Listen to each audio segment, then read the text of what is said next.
Um cara que disse que ia instaurar uma ditadura. Se você fosse hoje o presidente da República, você fecharia o Congresso Nacional? Não há a menor dúvida, daria golpe no mesmo dia. Um cara que disse que comeria carne humana. Eles cozinham, índio. É a cultura deles. Corpo? Bota no corpo. Mas não pra comer, não. É pra comer. Cozinha por 2, 3 dias e come com banana. E daí eu queria ver o índio sendo cozinhado. Daí o cara, se for, tem que comer. Eu falei, eu como. Daí a comitiva, ninguém quis ir. Vamos comigo lá, ninguém quis ir. Daí, como a comitiva não quis ir, que tinha que comer o índio, eu não queria me levar sozinho lá. Aí não fui. Eu comeria o índio sem problema nenhum. Um cara que disse que teve relações com uma galinha. Ele comeu ou não comeu a galinha? Comeu. Por que você mentiu? Comeu a galinha? Foi só uma picadinha na cloaca, não. Você comeu sim. Por que mentiu? Admite que mentiu? Você comeu a galinha? Admite. Deu uma voltinha aqui, amor.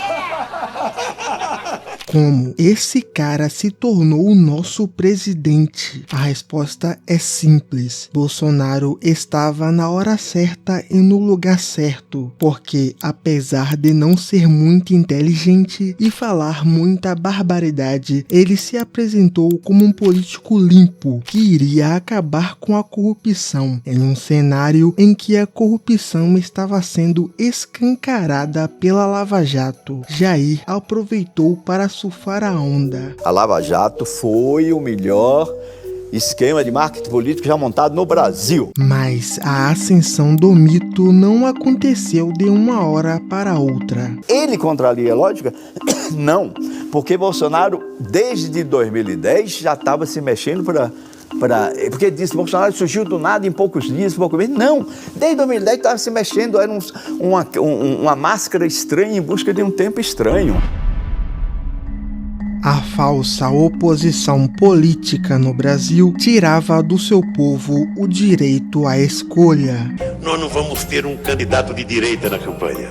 É fantástico isso. Por vários anos, a democracia era reencenada. Nós estamos aqui vivendo já 20 anos de governos dos partidos da família socialista, sociais-democratas, Partido dos Trabalhadores, Partido Semi-Marxista, o PSB, um partido socialista lá brasileiro. Mas nas décadas em que o monopólio do controle da informação pela grande mídia foi quebrado, a verdade escapava por brechas difíceis de vedar. Após o Quarteto Mágico perder a Copa de 2006, o Brasil se candidatou para sediar a Copa de 2014. E como nenhum outro país queria sediar a Copa, ficou decidido que a Copa iria ser aqui.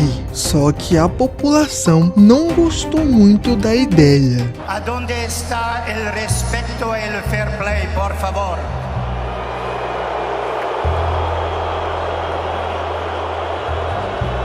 Como que um país que não tem saneamento básico vai financiar uma Copa do Mundo, construindo um monte de elefante branco, como por exemplo a Arena Pernambuco e a Arena Pantanal? Bilhões e bilhões de reais foram gastos para agradar gringos por um mês. Até hoje, muitas das obras iniciadas para a Copa não foram concluídas. Obras essas que foram superfaturadas e que tinham um enorme cheiro de corrupção. São quase 700 milhões de reais no estádio Mané Garrincha e no BRT, o sistema de ônibus implantado para o evento. Cadê o dinheiro que estava aqui? Um superfaturamento calculado entre 470 milhões e 560 milhões de reais. Por isso se criou um movimento anti-Copa e que, juntamente com outros movimentos, começaram a protestar fortemente contra o governo. E como parte de uma estratégia para recuperar a sua popularidade, a presidenta aprova a Lei das Organizações Criminosas. A aprovação desse projeto reafirmou ao país o comprometimento que a Dilma tinha com o combate ao crime e a restauração da sua popularidade. Infelizmente para ela e seu partido, essa lei acabou gerando a maior operação de combate à corrupção da história da humanidade. A Lei 12.850 é a prova que o PT considerava a sua estadia no governo federal algo que iria se tornar permanente. Essa lei foi a maior autossabotagem na história das múltiplas repúblicas da ilha de Vera Cruz. Nenhum presidente em pleno gozo de suas faculdades mentais iria aprovar uma lei que tivesse a menor chance de prejudicar o seu partido. Dilma fez exatamente isso. Com essa lei aprovada, o trabalho da polícia se tornou mais simples e a caçada finalmente teve início.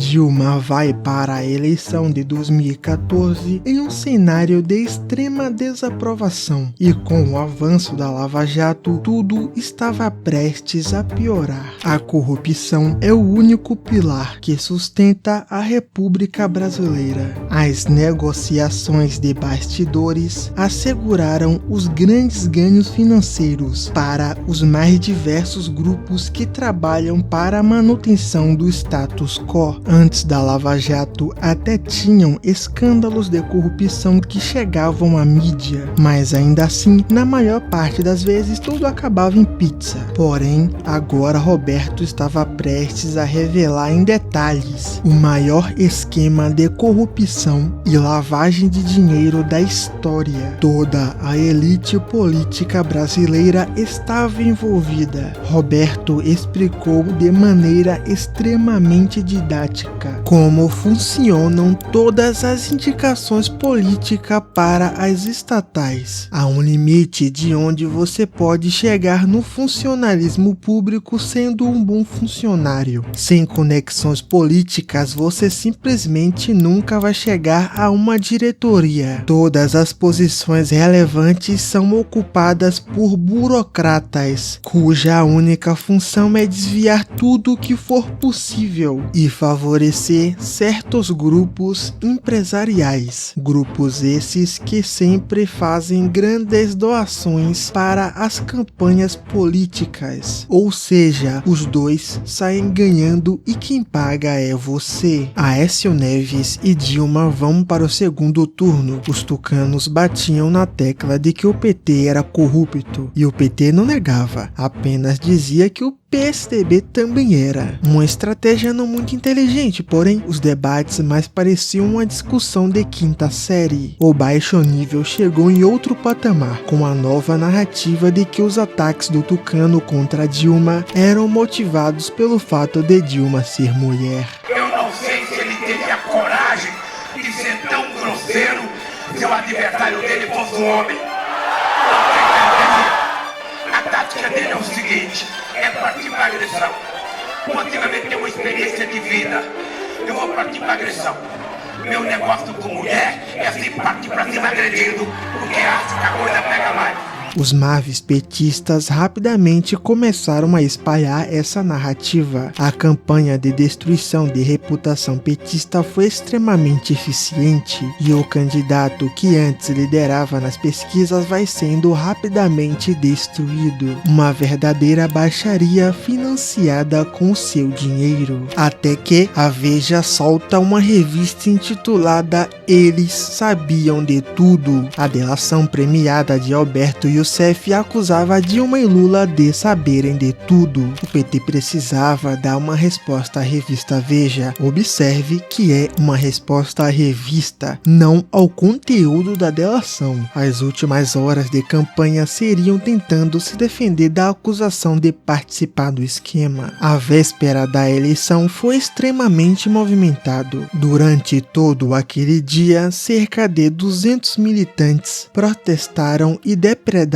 a Entrada da sede da editora Veja. Ninguém foi preso. Se estivessem de verde e amarelo, seria diferente, mas ficou por isso mesmo. Dilma foi reeleita na eleição mais disputada da história até aquele momento. O PT venceu a sua 4ª eleição seguida, apesar de todas as denúncias de corrupção e péssimos resultados econômicos. Metade dos brasileiros julgaram que o PT merecia permanecer no poder. Já a outra metade estava cansada disso. O PSDB nunca foi a oposição dos sonhos e a nova direita não ficaria satisfeita com o bando de social-democrata. Apenas 6 dias após o fim do segundo turno, tivemos bem no meio da Avenida Paulista a primeira manifestação exigindo o impeachment de Dilma. A gente está aqui para mostrar pro PT que o Brasil, que a nossa pátria, que o nosso país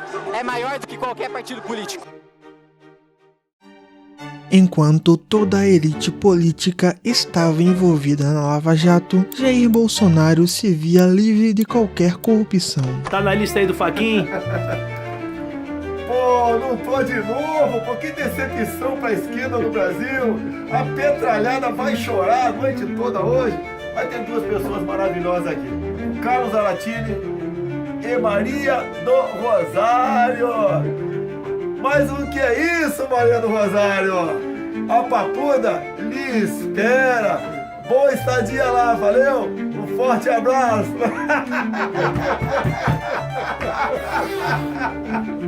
Com o avanço da Operação Lava Jato, foi divulgado uma quebra de sigilo telefônico onde mostrava uma suposta tentativa de Lula e Dilma de driblar a Operação Lava Jato. Alô? Alô? Lula, deixa eu te falar uma coisa. Seguinte, eu tô mandando o Bessia junto com o papel pra gente ter ele e só usa em caso de necessidade, que é o termo de posse.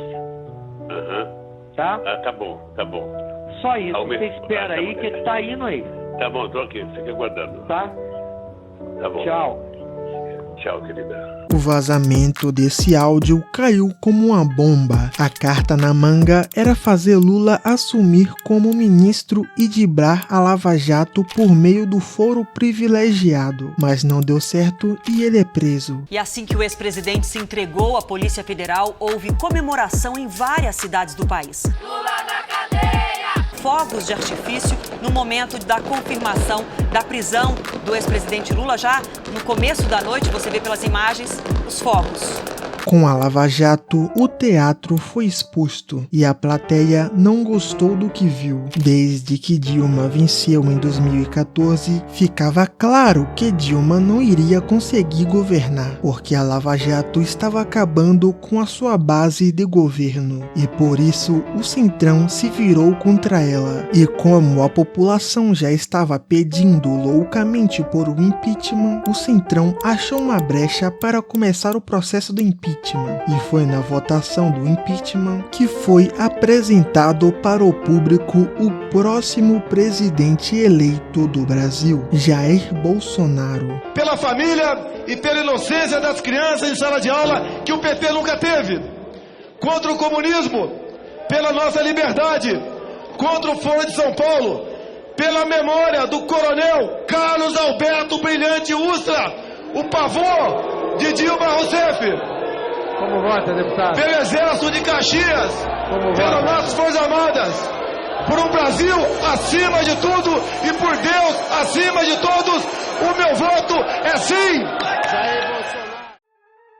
Bolsonaro, em toda a sua longa carreira como político, nunca teve uma ideologia clara. Ele nunca foi um neoliberal, porque, afinal de contas, ele falou que votaria no Lula. Eu votaria no Lula no segundo turno. Além disso, ele votou contra o Plano Real e votou contra privatizações. Ou seja, Bolsonaro era apenas mais um político genérico do Centrão, que de vez em quando soltava pérolas que agradava à direita nacionalista, principalmente quando participava do CQC. CQC esse que teve início em 2008 e até aquele momento ninguém sabia como um político realmente era. Naquela época a internet ainda era mato e as entrevistas que os políticos davam na televisão eram sempre ensaiadas. Quando surge o CQC com o objetivo de tirar os políticos da zona de conforto com perguntas cada vez mais incômodas, a reação dos políticos foi de se brindar para passar a imagem de bom moço. Porém, Bolsonaro seguiu pelo lado oposto. Ele não negava entrevista, ele sempre estava à disposição. Diferente de seus colegas de rabo preso, Bolsonaro sempre respondia sem pensar e de forma natural. Bolsonaro se apresentou como um homem simples e por isso conquistou parte do eleitorado, que estava decepcionado com a corrupção do PT. Nos anos que antecederam as eleições de 2018, ele se aproveitou de um momento onde a Lava Jato caiu nas graças do povo. Os vídeos de imitadas foram impulsionadas pelos algoritmos das redes sociais, se espalhando como um vírus, que arrancavam risadas do brasileiro médio, cansado de ser assaltado pelo PT. Bolsonaro surfou essa onda de desprezo da política. Ele foi capaz de conquistar o coração machucado do brasileiro, que viu sua vida piorar e seu dinheiro ser roubado. A realidade é que o único mérito de Bolsonaro foi se aproveitar da sua popularidade orgânica na internet. Internet essa que os outros políticos mal sabiam o que era. Eles ainda achavam que o tempo de televisão era o que mais importava, e esse foi o principal erro que a elite política cometeu.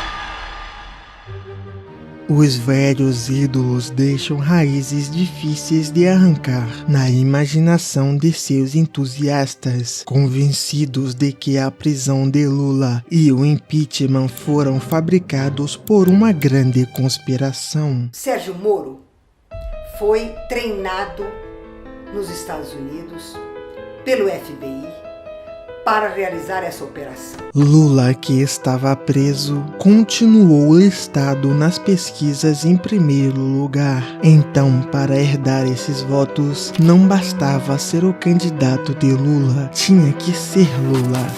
E de hoje em diante, Fernando Haddad será Lula. O PT substituiu oficialmente o ex-presidente Lula por Fernando Haddad como candidato à presidência da República. Assim como fez em 2010, o PT escolheu um candidato de pouca expressão nacional e pouco carisma, para não ofuscar o encanto que o ex-presidente conseguia exercer sobre as massas. A senhora é um poste?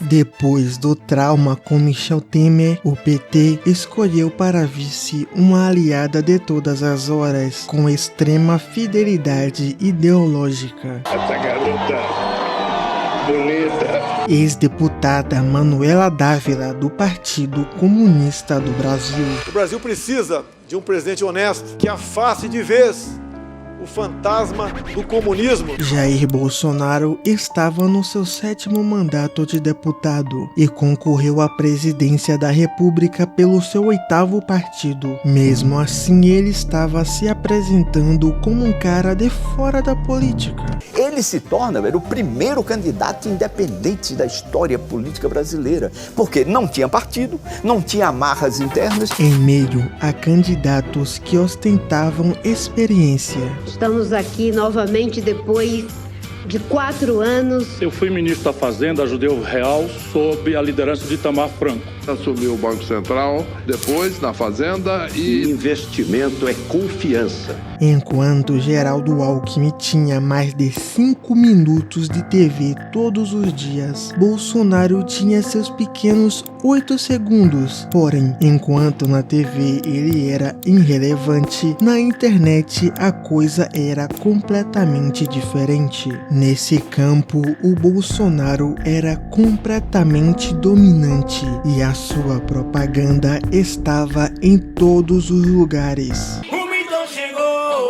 Bolsonaro não era apenas um candidato, ele era acima de tudo um meme capaz de colapsar o velho sistema corrompido da política nacional. O único que pode romper essa barreira, o establishment, a máquina, o sistema, é Jair Bolsonaro. Enquanto Fernando Haddad pagava de bom moço, levando sua vice do Partido Comunista para a missa, o Bolsonaro gritava: "Vamos fuzilar a petralhada", em cima de um caminhão. Vamos fuzilar a petralhada aqui do Acre! Enquanto um vira chacota, o outro gerava discussões, risadas, brigas, memes e, acima de tudo, engajamento. Com um orçamento de campanha ridículo comparado com os de seus adversários, Bolsonaro se destacava entre os conservadores. Não existe essa conversinha de ideologia de gênero. Isso é coisa do capeta! Entre os liberais econômicos. Não é nem privatize, é que você extinga algumas estatais. Entre os militares. E principalmente entre os lavajatistas. Parabéns à Lava Jato. O PT seguia renovando seu compromisso com a agenda progressista. Ele não tem projeto para o país, a não ser armar as pessoas para que elas se matem. Enquanto Bolsonaro focava em renovar seu compromisso com a família tradicional. Continuaremos combatendo esse tipo de material para os nossos filhos, porque as crianças têm que ser respeitadas em sala de aula. Eu tenho que repetir que o senhor criou o kit gay. O que o senhor tem a dizer sobre isso? Ele é um grandíssimo mentiroso. Nós vamos promover o desencarceramento. E daí que nós, trabalhadores, vamos manter esses caras presos uma vida boa? E tem que se fuder, acabou. Mas o Bolsonaro, candidato à presidência da República, era assombrado pelo deputado de declarações polêmicas que ele era. Então agora você de casa contrataria um motorista gay para levar seu filho na escola? Tá na cara que não. Agora gostar de homossexual? Ah, vai lá, ninguém gosta, ok? Ninguém gosta, a gente suporta. Por isso, tentaram usar o argumento de que o Bolsonaro era um perigo para a democracia. Mas se esqueceram de uma coisa: o povo brasileiro não liga muito para a democracia. Até mesmo porque o Lula sempre flertou com ditaduras. E o brasileiro médio sempre continuou votando nele. Ou seja, a tal ameaça à democracia não ia colar. A decisão das urnas não será entre Haddad ou Bolsonaro, e sim entre ditadura ou democracia. As lutas coreografadas no teatro político já não iludem mais a plateia. O palco se transforma em uma arena, onde a principal arma é a mentira. Mentiras essas que têm o objetivo de espalhar o medo. O que nós temos que fazer durante uma campanha eleitoral é alertar. Você acha que os sociais-democratas alemães erraram ao alertar sobre a ameaça da chegada ao poder do Hitler? Diversas mulheres passaram a ser agredidas nas ruas do país. Uma jovem de 19 anos afirmou ter sido arrastada por 3 seguidores de Bolsonaro e teve uma suástica nazista entalhada no seu corpo. Vamos então falar sobre a jovem que teve o corpo marcado com uma suástica em Porto Alegre. Ela foi indiciada ontem à tarde por falsa comunicação de crime. A polícia concluiu que os cortes foram feitos por ela mesma ou com consentimento. O medo pode despertar os piores instintos que se escondem dentro de nós. Maninho do PT feriu gravemente o empresário em frente ao Instituto Lula. Bolsonaro, que já era líder nas pesquisas quando sofreu um atentado e não compareceu aos debates. O candidato do PSL, Jair Bolsonaro, foi vítima agora há pouco de um atentado enquanto fazia campanha em Juiz de Fora, Minas Gerais. Com Bolsonaro fora de combate, o teatro político ameaçava mais uma vez quis encher a audiência com discursos ensaiados. Outro fator que elegeu Bolsonaro foi a mídia, não fazendo campanha como fez com Collor, FHC ou Lula, mas sim atacando o Bolsonaro de maneira exagerada. A mídia nem sempre foi puxa-saco do governo. Nos tempos do imperador, a imprensa criticava o governo sem medir palavras. A figura de Dom Pedro II era constantemente ridicularizada e nunca houve represária por parte dele contra a mídia. Mas essa liberdade de imprensa acabou junto com a monarquia. A partir dali, nossas repúblicas foram marcadas por jornalistas sendo perseguidos, jornais sendo fechados e todas as vozes que tinham a audácia de discordar do governo eram silenciadas. Então, por isso, o nosso quarto poder já tinha aprendido o seu lugar de puxa-saco do presidente ou do mais provável a vencer. Mas isso não aconteceu com Bolsonaro, porque ele representava um risco aos bolsos dos grandes veículos de comunicação e da classe artística como um todo. Um tema de campanha do Bolsonaro era: vamos acabar com a mamata. Muito desses artistas preocupados que vai acabar a boquinha. Essa mamata tem que acabar. E no meio dessa mamata, a Lei Rouanet e as cotas de publicidade estavam incluídos. Mas não pense que ele queria fazer isso porque estava preocupado com o dinheiro roubado do cidadão. Ele, na verdade, estava preocupado em secar a fonte da mídia esquerdista para financiar a mídia menos esquerdista. Porque, vamos ser francos, 90% da mídia é no mínimo social-democrata. Os militantes de esquerda fantasiados de jornalista passaram a publicar um dia atrás do outro cada vez mais e mais matérias difamando o Bolsonaro. Artistas ricos e intelectuais de esquerda convocaram protestos no Brasil inteiro contra o Bolsonaro, e esses protestos receberam visibilidade da mídia tradicional, e isso afastou ainda mais o eleitor do Bolsonaro. O povo percebeu que o Bolsonaro estava recebendo um ataque desproporcional, e por isso o povo se tornou cético em relação à mídia tradicional, e qualquer esperança que a mídia tradicional tinha em desmentir as mentiras feitas pelo gabinete do ódio do Bolsonaro foi por água abaixo. Eles poderiam passar semanas falando que a tal mamadeira era mentira, que não iria adiantar de nada, porque o eleitor do Bolsonaro não assistia mais a Globo. Bolsonaro salta de paraquedas. Bolsonaro foi cativando toda a atenção para si. Era Bolsonaro sim contra ele não. Ele não. E com certeza Marília Mendonça é ele não. Pra juntas dizermos ele não. Quem tá com medo, vota no Amoedo. Quem quer um respiro, vai votar no Ciro. Quem tem saudade, vota no Haddad. Quem a ecologia prega e dissemina, vota na Marina. Mas quem quer ver o Brasil no esgoto, vota no capiroto, vota no capiroto. Ai, Deus me livre, vai de reto, Satanás. Com esse cenário, não há mudança matemática possível mais. Segundo turno definido na eleição presidencial brasileira entre Jair Bolsonaro, do PSL, e o ex-prefeito de São Paulo, ex-ministro do governo Lula, Fernando Haddad, do PT. A expectativa agora é saber quem vai apoiar quem no segundo turno. Ciro Gomes, que ficou em terceiro lugar, já sinalizou a escolha. Ele não, sem dúvida. Na mesma linha, o candidato do PSOL, Guilherme Boulos, 10º colocado, usou as redes sociais para direcionar seu apoio político ao PT. Com o apoio de candidatos derrotados, o PT encontrou forças e a estratégia da vez era conquistar os votos da multidão de brasileiros que não escolheram nenhum candidato no primeiro turno. A virada já começou. Virando as cores da campanha e virando os próprios hábitos, Haddad lançava a campanha Vira Voto.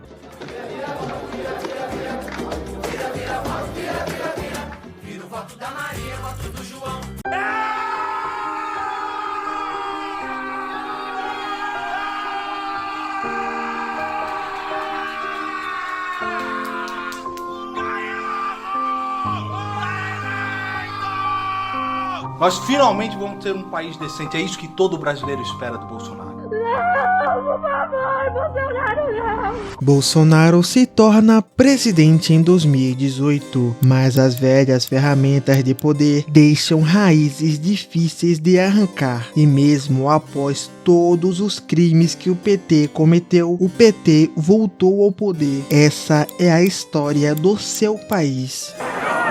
Eles não prenderam um homem. Eles tentaram matar uma ideia. Uma ideia não se mata. Lula foi reeleito e só conseguiu esse feito após unir antigos inimigos que antigamente chamavam ele de ladrão. Será mesmo que foi apenas mudança sincera de opinião? Assista esse vídeo para descobrir. Inscreva-se e, se puder, considere tornar-se membro do canal. Muito obrigado e nos vemos no próximo vídeo.